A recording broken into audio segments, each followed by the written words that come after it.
السلام علیکم ورحمۃ اللہ وبرکاتہ۔ مسلمانوں کے سب سے بڑے آئیڈیل رہنما و قائد حضرت محمد مصطفیٰ صلی اللہ علیہ وسلم آخری نبی ہیں، اور آپ کے بعد آپ کے صحابہ، تابعین، تابعین، بزرگان دین ہیں اور انبیاء علیہ السلام کے وارث علماء کرام ہیں۔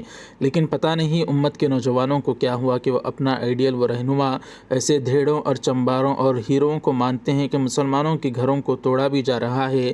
CNRC کالے قوانین کے ذریعے سے ڈیٹینشن سینٹر میں انہیں بھیجنے کی پوری کوششیں کی جا رہی ہیں۔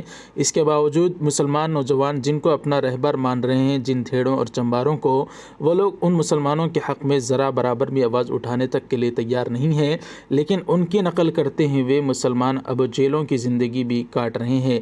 ناظرین اکرام، بتا دیں کہ بالی ووڈ اداکار سلمان خان سے مشابہت رکھنے والے ایک مسلم اعظم انصاری کو گرفتار کر لیا گیا۔ بتایا جا رہا ہے کہ ذرائع کے مطابق مدھیہ پردیش کی پولیس نے عوامی مقامات پر امن و امان کی صورتحال خراب کرنے پر لکھنؤ سے تعلق رکھنے والے سلمان خان کے ہم شکل کو گرفتار کیا۔ سلمان خان سے مشابہت رکھنے والے اعظم انصاری کو عوامی مقام پر بالی ووڈ اداکار کی طرح شرٹ اتار کر نقل اتارنے پر گرفتار کیا گیا اور چالان بھی تھمایا گیا۔ ذرائع کے مطابق اس وقت گرفتار کیا گیا اس شخص کو جب وہ ٹھاکر گنج پولیس اسٹیشن کی حدود میں بالی ووڈ اسٹار کی ایک فلم کے گانے پر سڑک پر پوز دے رہا تھا۔ اعظم انصاری سوشل میڈیا پر بھی اپنی ویڈیوز میں سلمان خان کی طرح اداکاری کرنے کی کوشش کرتا ہے اور اکثر وہ شرٹ اتار کر بالی ووڈ اداکار کی کاپی کرنے کی کوشش کرتا ہے۔ ناظرین اکرام، ایک اور خبر آپ نے سنی ہی ہوگی کہ لاک اپ جو سیزن چل رہا تھا، فرسٹ سیزن، اس کا ونر منور فاروقی جو بہت ہی اچھے انداز میں اپنی کارکردگی کر رہا تھا ان دہشت گردوں کے خلاف جو مسلمانوں اور ہندوؤں میں نفرت پھیلانے کی کوشش کرتے ہیں، لیکن لاک اپ شو میں جا کر اس شخص نے مسلمانوں میں اور دیگر اچھے لوگوں میں اپنی شبیہ کو خراب کر دیا اور ایک ایسی مسلم دشمن سے اس نے ایوارڈ کو حاصل کیا جو کہ مسلمانوں کے خلاف آئے دن بیانات دیتی رہتی، یعنی کنگنا رانوت۔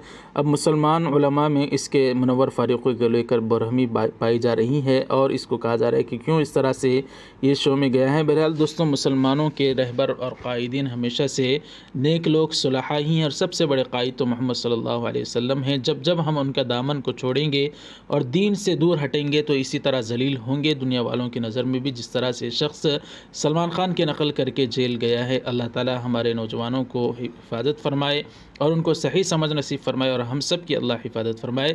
بہرحال دوستوں، اس ویڈیو کے متعلق آپ کی کیا رائے ہے ہمیں کمنٹ کر کے ضرور بتائیں۔ ویڈیو کو لائک کریں اور اس کو زیادہ سے زیادہ شیئر کریں۔ چینل کو بھی ضرور سبسکرائب کر دیں۔ جزاکم اللہ۔ السلام علیکم ورحمۃ اللہ وبرکاتہ۔